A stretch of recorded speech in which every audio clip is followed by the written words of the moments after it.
You are partners in the Army's mission.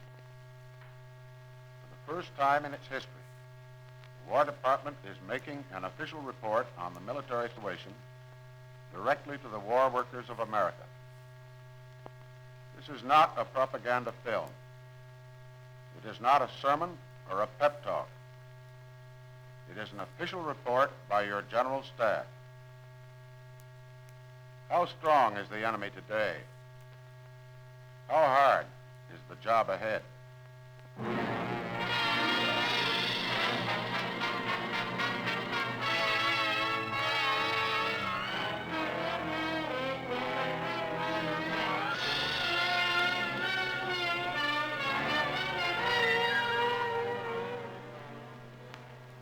On September 12, 1943, at 2 o'clock of a Sunday afternoon, in an isolated spot in the mountains of eastern Italy known as the Gran Sasso, there suddenly appeared a group of German paratroopers, picked men of the Gestapo, elite guards of the SS.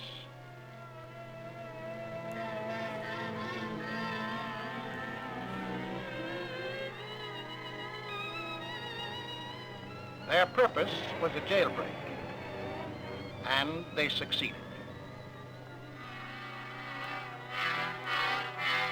This is a German film of their own exploit.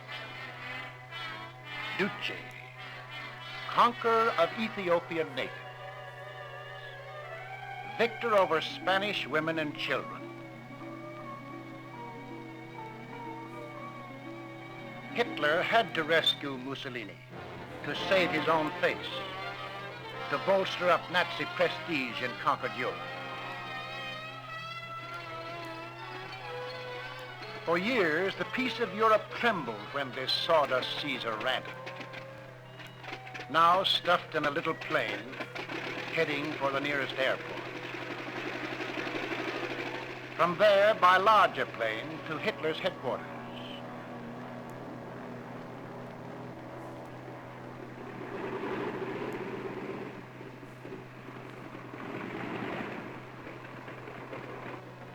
As Adolf reached the Duce, he must see his own future in this broken, haunted man. But who will rescue Hitler when his turn comes? That's Vittorio Mussolini, his son, tagging along.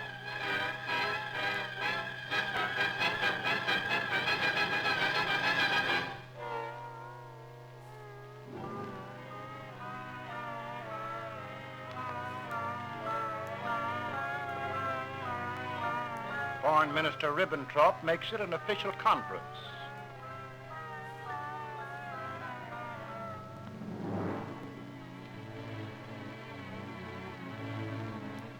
In, out. The briefest Axis conference on record.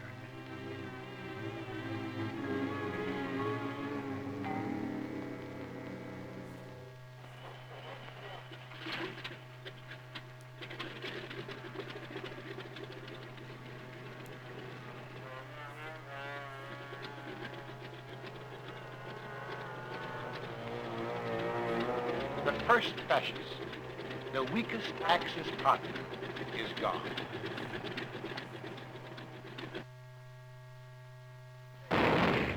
There is still Germany. There is still Japan. They don't consider themselves beaten. Why? How strong are they? First, Japan, an old hand at aggression. Korea, Manchuria, China. And then they struck at us. The Japanese task force on the approaches to Pearl Harbor, including 2 aircraft carriers. December 7, 1941. Pilots are briefed. At the last moment, they learn their objective. These captured pictures were taken by Japanese Navy cameramen.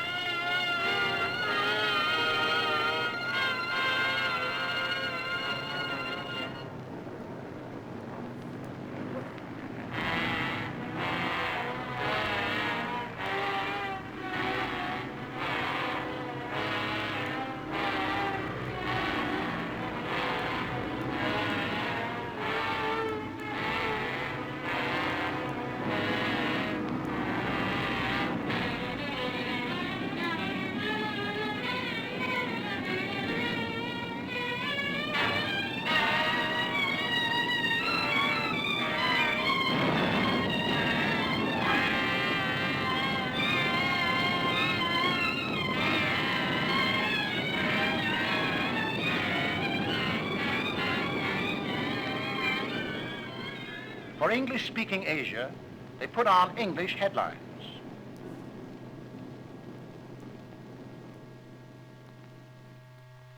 Following Pearl Harbor, Japan extended her empire with startling swiftness over the Far East, Burma, Java, Indochina. The newly conquered outer zone is incredibly rich in resources and slave labor, most of the world's rubber, a large part of the world's tin. A good share of the world's oil have been seized. Japan, Manchuria, North China are the inner zone. Self-sufficient in basic industrial needs, power, iron, coal. Japan's food supply is ample. She grows enough rice to meet her needs, and a surplus comes from Manchuria. Soybeans, potatoes, and fish are plentiful. Strongest of Japanese resources is manpower, at home and in conquered lands. In 1931, when she began the rape of China, Japan alone had a population of 75 million, with 1.5 million men under arms and 3 million producing weapons. Today, the armed forces have doubled. The war workers have tripled. Now the Japanese dominate a subject population of 385 million, hard-working, cheap labor that can be used in war production.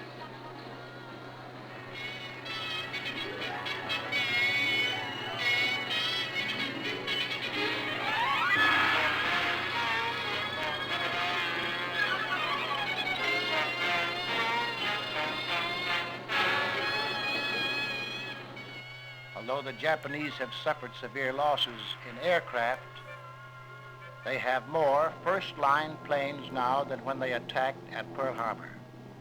Faster, better armed, more maneuverable. Japan's greatest military strength is her strategic position. She has spun around herself a web of powerful bases and major strongholds. Every base is supported by the others. If we destroy planes in Rabaul, a few hours later more planes come from neighboring bases.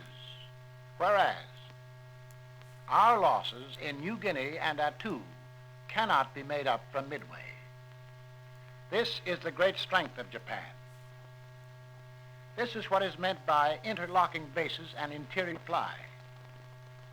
At any one point we attack, we come up against the whole system. So far, we have only dented these defenses. This system is defended to the death. The task of destroying these fanatical warriors was not easy. It has just begun.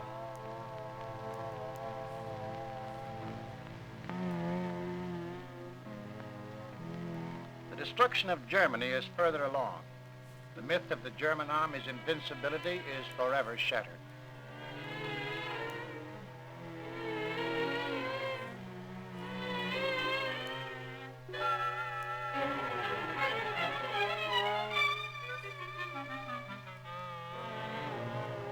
But make no mistake, that army today is still a powerful fighting machine, well equipped, highly trained, battle hardened.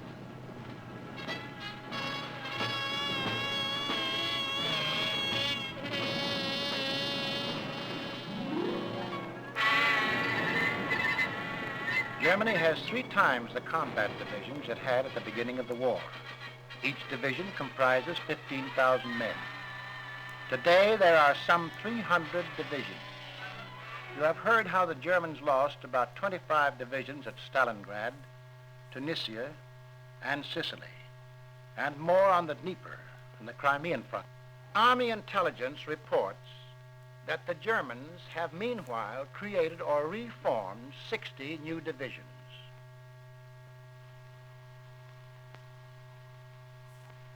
Each of these divisions was given more and better weapons than the divisions destroyed.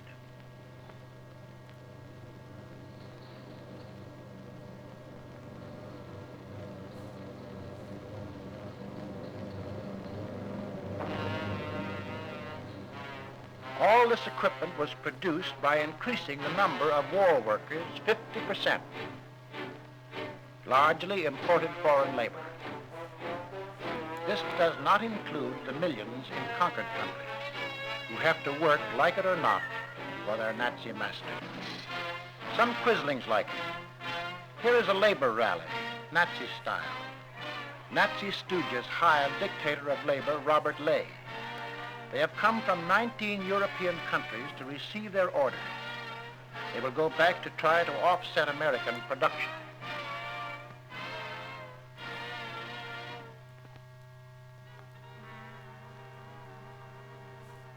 Workers must eat. Germany today is better fed than she was in 1918.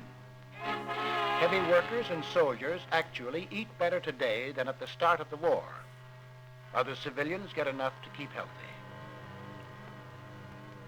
The people who are starving in Europe are those who can't or won't work for the Nazi.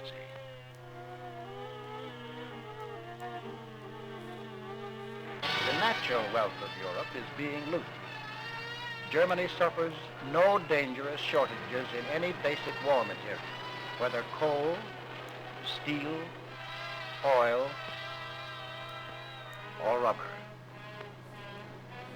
With Nazi ruthlessness and German thoroughness, Europe has been made into an arsenal of fascism.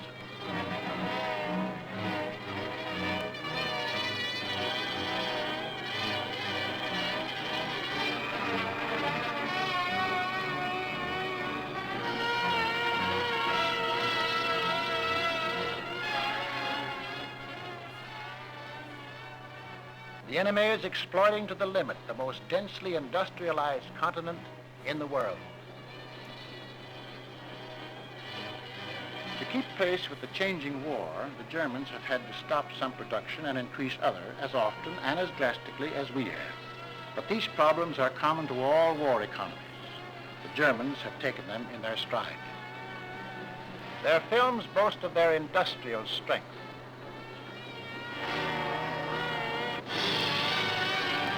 They are making good their boast.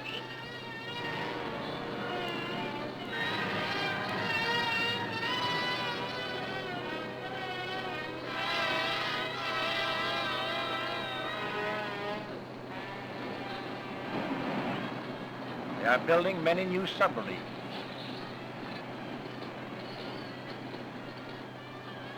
They are increasing their locomotive production.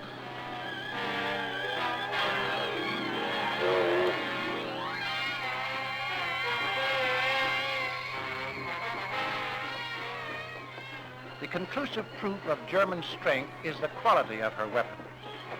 The new 60-ton Tiger tank is a good example. It is in mass production. It is appearing on all fronts.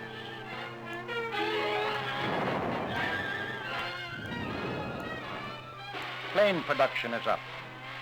After the Luftwaffe was forced on the defensive, it made fewer bombers. But this made it possible to produce more fighter planes.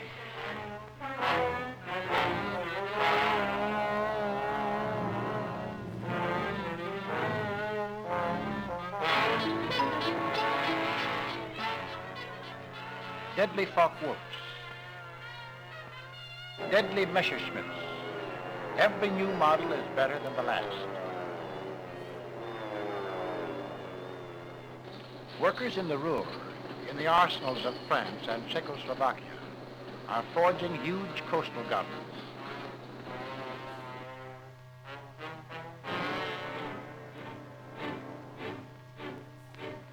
Slave labor builds their emplacements, gigantic concrete structures.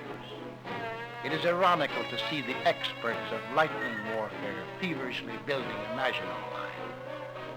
The masters of the Blitzkrieg worry about the coming Allied Blitz.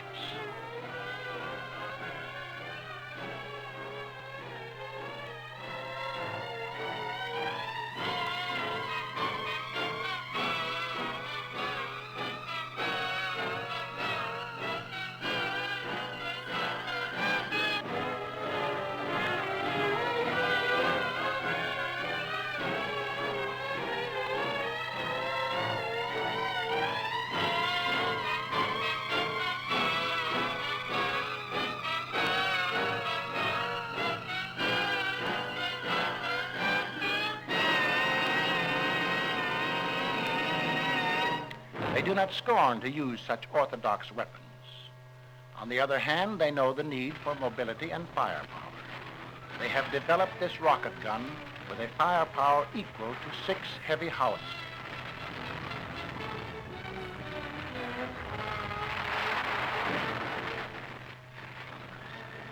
Its barrage is devastating.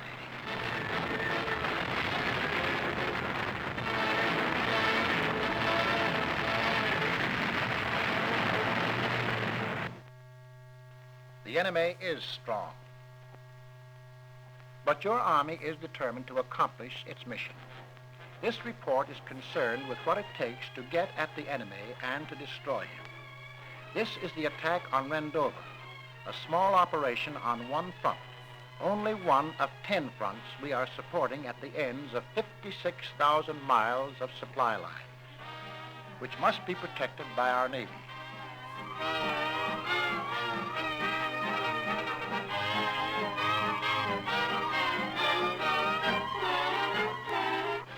Logistics is the military science of getting the right numbers of men to the right places with the right equipment at the right time.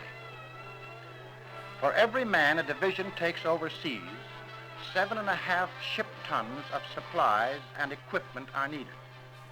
This is only initial equipment.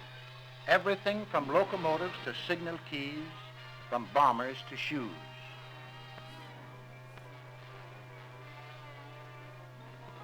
Over 700,000 different kinds of items for the infantry, for the artillery, for the many specialized branches of the Army. Each item required in enormous quantities that must be procured, produced, transported, stored, and distributed. A staggering, intricate task of organization.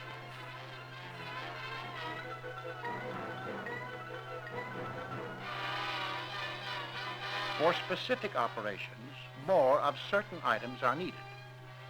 Just before his attack on Sicily, General Eisenhower radioed for great quantities of additional material. Waterproofing kits for trucks and tanks, tons of asbestos grease, more ducts, more communications and signal equipment, more radio sets, walkie-talkies, telephone switchboards, mine detectors, miles of new wire, new engineering items for building piers, roads, bridges, airdromes, railroads, for opening up damaged ports. Back from a mission, its landing gear damaged. This item of initial equipment must be made good. The Army word is replacement. Replacement in Assan. Replacement in Sicily. This tank in the Volturno River must be replaced. So must 6 out of every 10 rifles every year, and 8 out of 10 machine guns.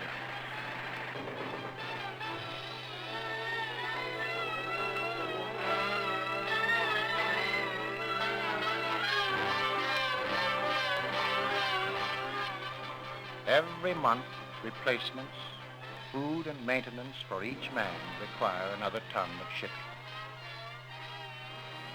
For 500,000 men, this means 500,000 tons, 50 Liberty ships a month. Miles of storage space.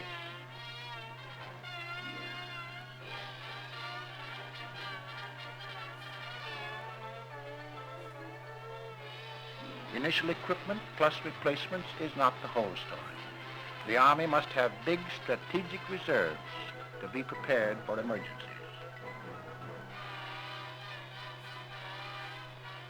Part of this strategic reserve is used to arm liberated peoples fighting on our side.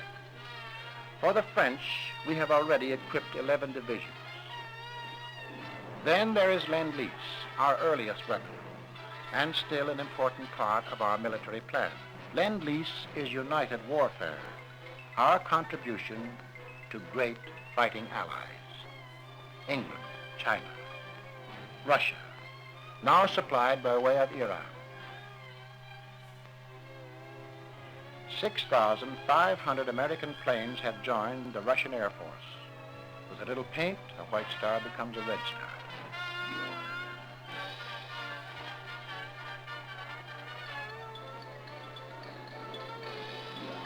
Finally, a considerable part of our production is always in motion to the front. Regulating the smooth flow of these goods is the part of logistics known as distribution, so that weapons will be where they are wanted, when they are wanted.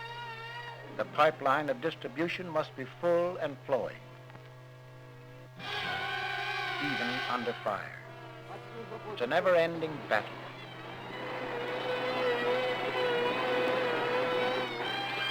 What can all the passage from fire? What?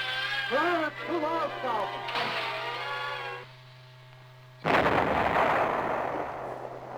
We still lose ships and their precious cargoes. But on all seas, the Navy is winning great logistical campaigns.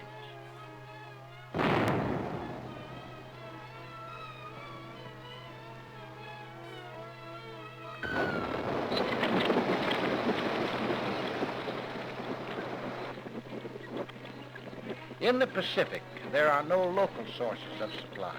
There are few ports. So supplies have to be unloaded across the beach. The men must battle jungle conditions, heat, rain, and malaria to move in supply dumps. Defend the beachheads and advance their positions. While engineers behind the lines build the ports, the roads, the bases that are the springboards for heavier offensives. In face of these supply difficulties, the Army has often turned to its air arm for a solution. But though heroic feats have been performed, big offensives cannot be sustained by air supply alone.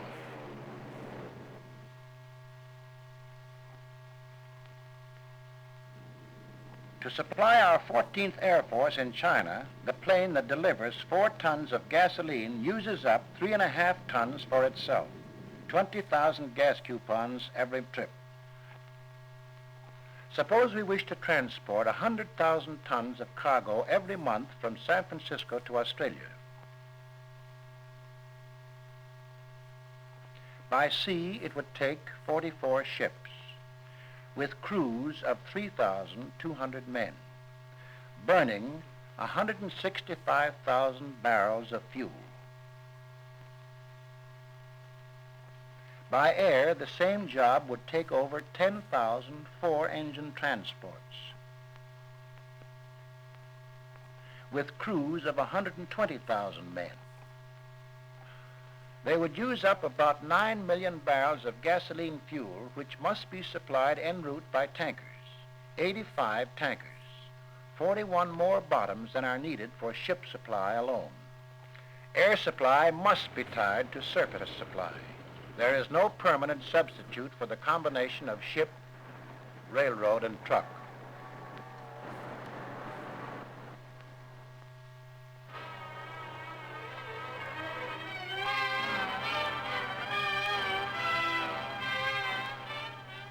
The main job of the Air Forces is fighting. Air superiority is essential to all operations.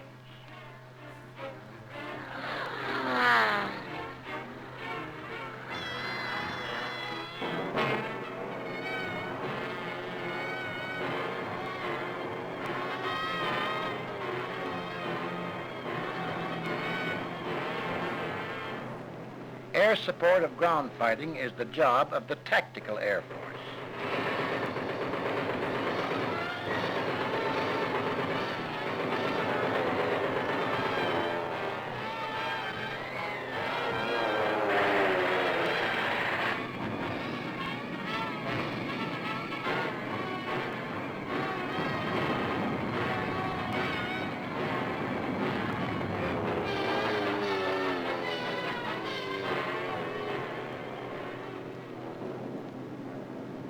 The Strategic Air Force operates against the enemy's interior according to a long-range plan.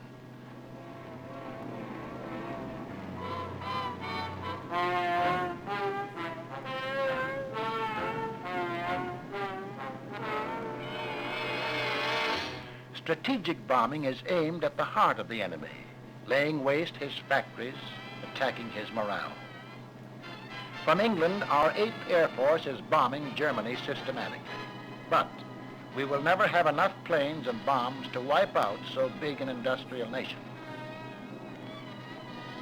However, by carefully selecting key points, we can cut down German war production. We've attacked aircraft plants at Regensburg, Marienburg,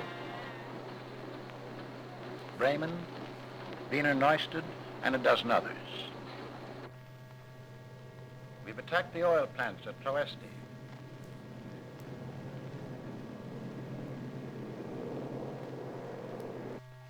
We also smashed such vital, though little-known industrial bottlenecks as the ball bearing plants at Schweinfurt. We lost 60 heavy bombers. They lost half an industry for months.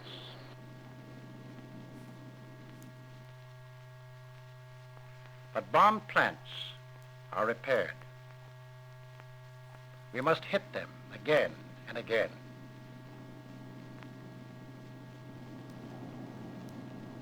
We and our allies have already dropped over 1 million tons of bombs on Nazi Europe. We need millions of tons more, billions of bullets, thousands of planes. Strategic bombing means a sustained, constantly increasing effort,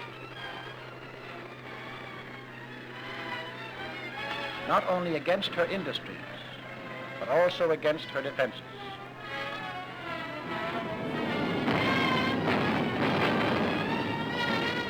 Germany is fighting back with increased firepower. Anti-aircraft barrages fill the sky with steel and show a defensive strength hitherto unknown.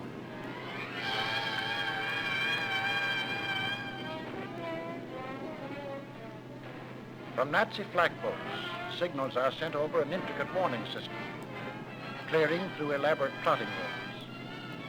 And fighter planes are quickly concentrated at the danger point.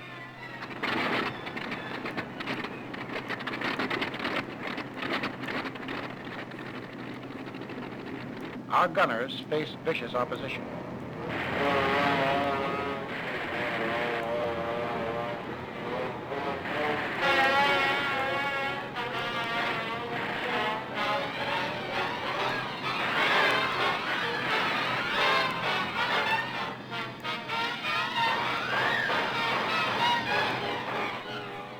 A fortress is hit.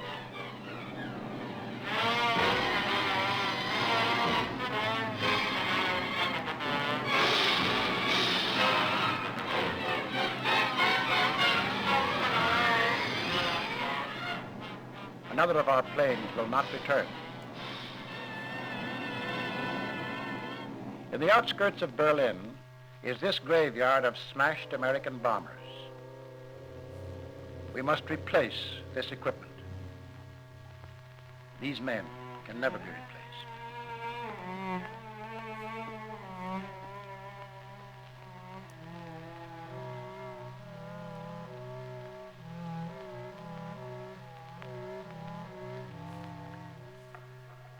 In attacking Japan, we face an entirely different situation.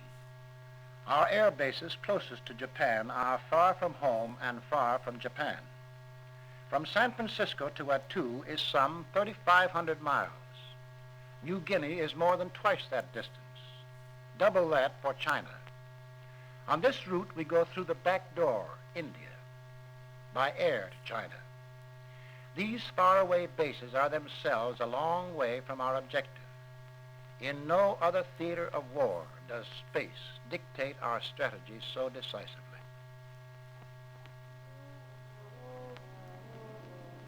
In the Aleutians, the nature of the terrain severely limits the size and number of our airplanes. Flying operations are handicapped by year-round bad weather.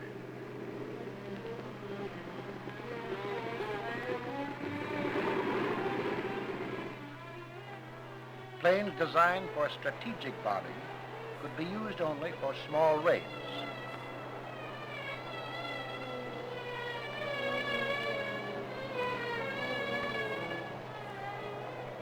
From these rugged, storm-ridden islands, our pilots flew their liberators against Attu and Kiska on successful tactical missions. But strategic bombings of Japan from here is not feasible. In New Guinea, the jungle hinders all transport except air. To start an airfield, a landing strip must be cleared in the jungle grass. A plane arrives with light construction equipment, then more planes with heavier equipment. Finally, supplies are landed and troops for action against the enemy. As our lines move forward, a new base is laid by the same painful method, the old one often discarded.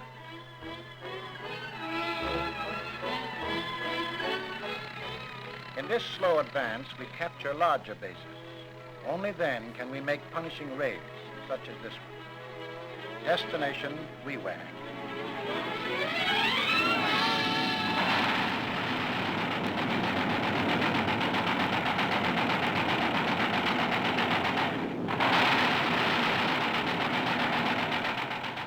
On this raid, 120 planes were destroyed on the ground.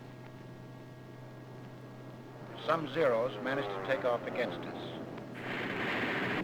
but they might as well have stayed on the ground.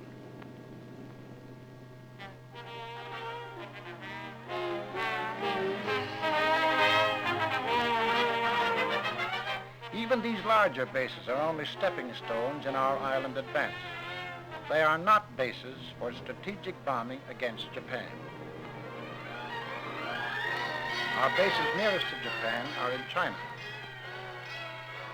But China does not have the factories, the materials, or the industrial skills capable of maintaining our planes and building our bases.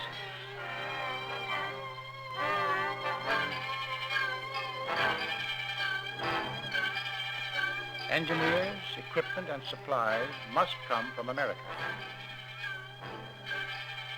13,000 miles by sea to Calcutta, thence overland to eastern India through 500 miles of primitive country. No modern roads, few railroads, a country scourged by malaria. On the last leg of the journey, everything must be flown into China through the 17,000-foot passes of the Himalayas, the most treacherous skyways in the world. Gas, oil, munitions, spare parts, all must come by air. This supply line cannot sustain large-scale fighting.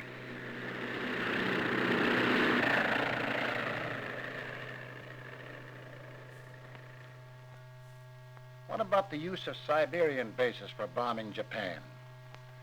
Vladivostok is at the end of a long exposed supply route which is particularly vulnerable from Khabarovsk down. Along the route, the Japanese have deployed 500,000 troops. If we or the Russians used these air bases, Japan would immediately attack. Russia would be involved in a two-front war. The Soviets are engaging the main Nazi strength. A two-front war for Russia would ease the pressure on the worried Nazis and endanger American plans for coming operations.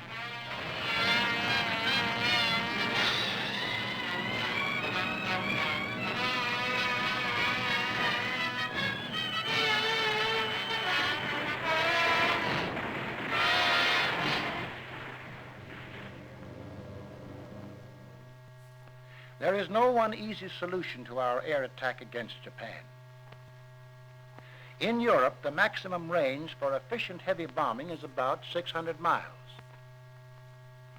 Even if all the planes used against Germany were suddenly available in China, the fundamental problems would remain: bases, supply, and greater range in aircraft. Even the new super bomber B-29 can't solve all the problems.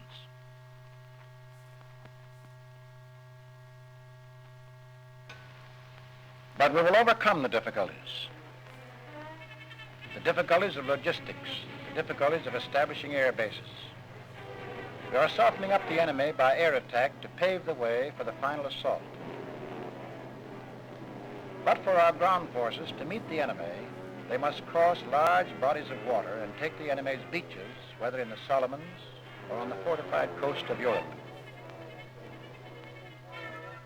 Amphibious assault bridges the gap between our bases and enemy shores. It takes a lot of logistical preparation.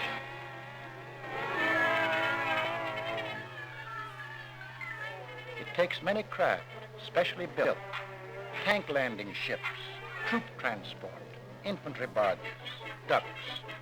It takes all kinds of equipment, which must be combat loaded to come off in efficient order, ready for action. This takes more space. A 10,000-ton Liberty ship may carry only 2,000 tons when combat loaded. The ships are under the protection of the Navy, which covers the assault.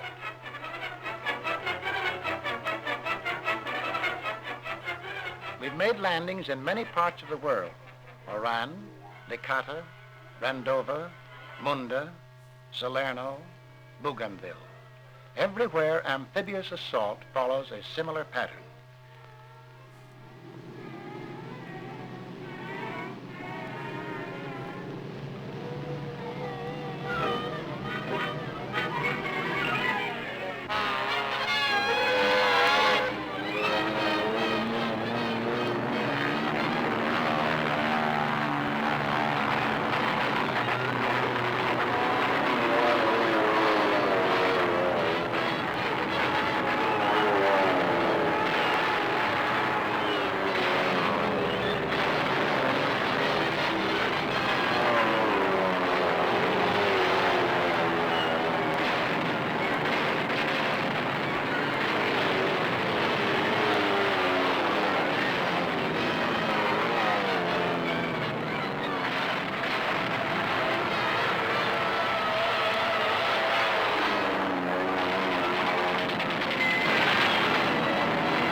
While assault troops engage the enemy, engineers prepare the way for heavy equipment, removing landmines, laying mats for wheeled vehicles. Where sandbars blocked the way, as at Licata, pontons were assembled to serve as temporary docks. Heavy equipment is needed at Salerno, equally needed in Randova. All kinds, all places, scores of jeeps, trucks, guns, armored cars, bulldozers. Unloading stores and ammunition takes a lot of manpower.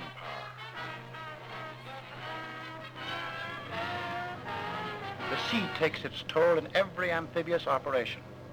Drowned vehicles, swamp boats, fighting equipment corroded. Material of all kinds litters the beaches. This is the heavy price paid to tide, wind, shoals, and surf.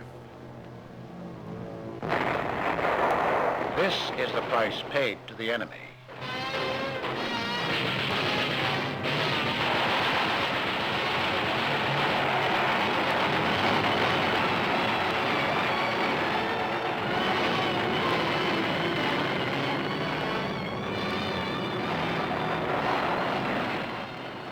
This was the 10,000-ton Liberty ship Robert Rome, loaded with munitions for the 2nd Armored Division in Sicily. This landing ship was hit at Gela. Her flaming deck full of half-tracks, personnel carriers that will never carry a man. And here's a tank landing ship off Guadalcanal, victim of Japanese fire. These are some of the extra costs of successful amphibious assault. The great loss of equipment. The loss of lives.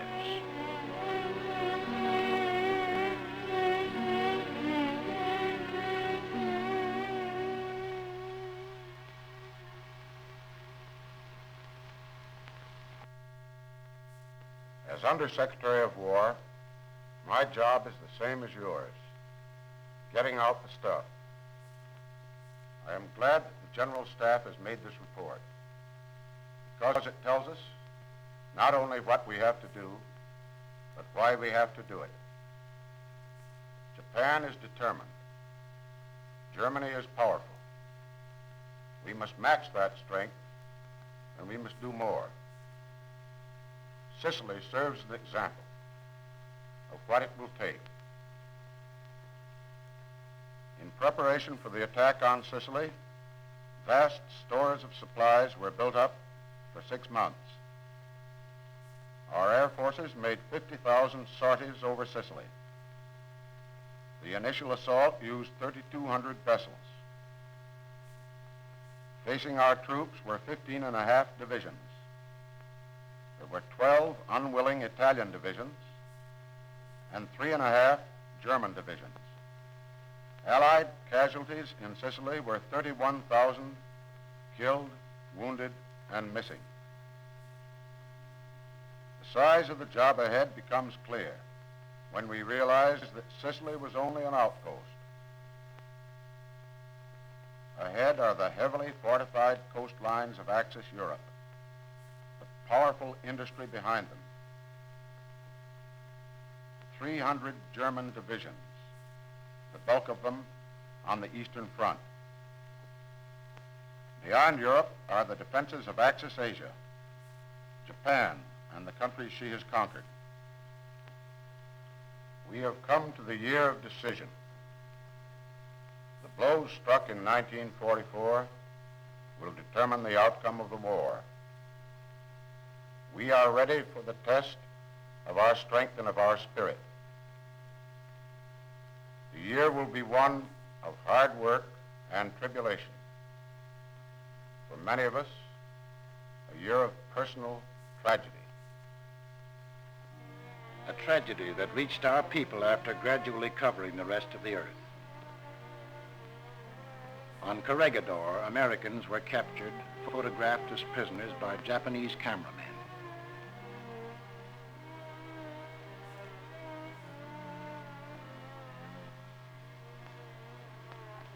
Other Americans and Filipinos paid an even higher price. War was not our choice. Pearl Harbor was struck while at peace. We Americans can never forgive their treachery. We can never forgive their brutality toward helpless civilians. We can never forget the examples of Nazi culture in Russia. The acts that go beyond even wanton killing and torture. The blowing up of the Naples post office with a time bomb. These are not acts of war. These are crimes, cowardly crimes against defenseless people. They are typical of Axis mentality, Axis standards, and Axis ideas. The most vicious instincts of common murderers have been erected into a system of government. The enemy has a deep hatred for things which make us free men and women, a deep contempt for all humanity. Humanity's answer is the pledge of the Moscow Conference to exterminate this vermin, to bring the criminals to trial for every crime in every country.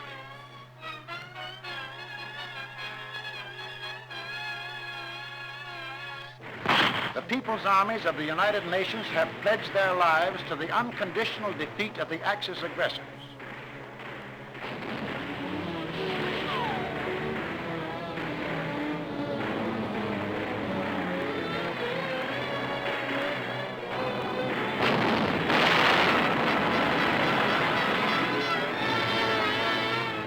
Whether in uniform or out, so pledge we all.